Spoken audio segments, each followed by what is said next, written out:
Hello students, welcome to my channel. আজি মই এখৰ ওচৰা-ওচৰি দুটা সংখ্যাৰ পূৰণফল কিদৰে মুহূৰ্ততে উলিয়াব পাৰি তাৰে ওপৰত ভিডিওটো কৰিবলৈ লৈছো। যদি ভিডিওটো ভাল লাগে তেনহলে লাইক, শেয়াৰ আৰু সাবস্ক্ৰাইব কৰিবা। তেনহলে আৰম্ভ কৰো। এখৰ ওচৰা-ওচৰি দুটা সংখ্যা এখতকৈ কম বা এখতকৈ বেছি হ'ব পাৰে। যদি এখতকৈ কম হয় তেনেকুৱা সংখ্যা দুটা লৈছো 96 আৰু 92। এই সংখ্যা দুটাৰ পূৰণফল আমি মুহূৰ্ততে কিদৰে উলিয়াব পাৰিম। আগতে সংখ্যা দুটা চাবা এখতকৈ কিমান কম বা কিমান বেছি। ইয়াত 96 আৰু 92 আছে, সংখ্যা দুটা এখতকৈ কম আছে। 96 টো হল এখতকৈ 4 কম, তলত মই লিখিলো -4, 92 8 কম, তলত লিখি ললো -8। এতিয়া প্ৰথমতে এই সংখ্যা দুটাৰ পূৰণফল উলিয়াই লবা। 4 আৰু 8 গুণ কৰিলে হয় 32। তেনহলে ইয়াত আমি পূৰণফল লিখিলো 32। এতিয়া কি কৰিবা, ক্ৰছকে 96 ৰ পৰা 8 অথবা 92 ৰ পৰা 4 যিকোনো এটা মাইনাস কৰি দিলে হ'ল। যদি এখতকৈ কম থাকে তেনহলে মাইনাস কৰি দিলে হ'ল। যেনেকুৱা 96 আৰু ইয়াত আছে -8, 96 ৰ পৰা 8 গলে থাকে 88। পূৰণফল হৈ গল। 96 আৰু 92 বা পূৰণফল হ'ব 8832। আৰু দুটা সংখ্যা লওঁ। 94 into 98। এনেকুৱা দুটা সংখ্যা ললো। এইটো কিমান কম আছে এখতকৈ 6 কম, আৰু এইটো কিমান কম আছে 2 কম। তেনহলে ইয়াৰ গুণফল হ'ব 12। গুণফল হ'ল 12 আৰু ইয়াত মাইনাস কৰি দিলে কিমান পোৱা যাব, 98 ৰ পৰা 6 মাইনাস কৰি দিলে অথবা 94 ৰ পৰা 2 মাইনাস কৰি দিলে আমি 92 পাম। 92। তেনহলে 94 আৰু 98 ৰ গুণফল হ'ব 9212। ঠিক আছে। তাৰ পিছত আৰু এটা সংখ্যা লওঁ। 89 into 93। এই দুটা সংখ্যা ললো। তেনহলে ইয়া 1 ৰ পৰা কিমান কম, এইটো 11 কম, -89 100 ৰ পৰা 11 কম, মাইনাস লিখিলো 11। 93 কিমান কম, -7 কম।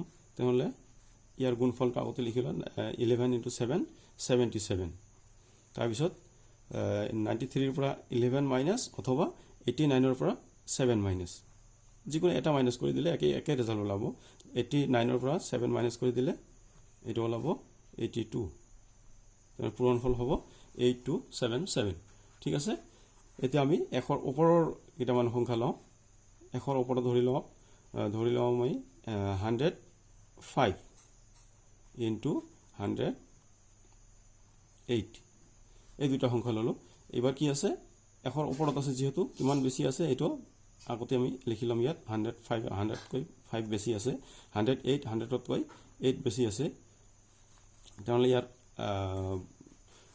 গুণফল যেতিয়া উলিয়াম, এই বেছি যেটো আছে ইয়াত এই সংখ্যাবোৰত একো কৰিব নালাগে, খালি 100তকৈ কিমান বেছি আছে সেই সংখ্যা দুটা পূৰণ কৰিলে হ'ল। 8 into 5 40 আৰু ইয়াত এখতকৈ কিমান বেছি আছে 108 plus 5 অথবা 105 plus 8 প্লাস কৰি দিলে হ'ল। এবাৰ এখতকৈ ওপৰত যদি থাকে তেনহলে এখৰ লগত এই কিমান বেছি সংখ্যাবিলাক ক্ৰছকে পূৰণ কৰি দিলে হ'ল।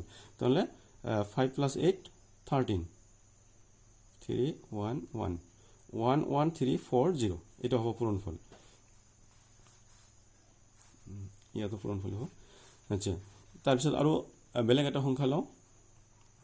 110 into 105। এই দুটা সংখ্যা ললো। তেনহলে ইয়াৰ গুণফল যদি উলিয়াব লাগে আমি কি কৰিম, 110 কিমান 100তকৈ কিমান বেছি আছে, এইটো আছে +10 বেছি, আৰু এইটো কিমান বেছি আছে +5 বেছি আছে। তেনহলে ইয়াৰ গুণফল কিমান হয় 5 into 10 50। আগতে লিখি ললো 50।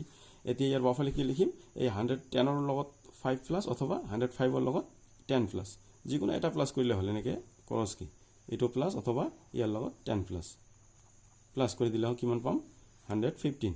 তেনহলে 511 বাস। আচ্ছা, আৰু এটা সংখ্যা লওঁ। এবাৰ কি লম, 109 ইনটু 104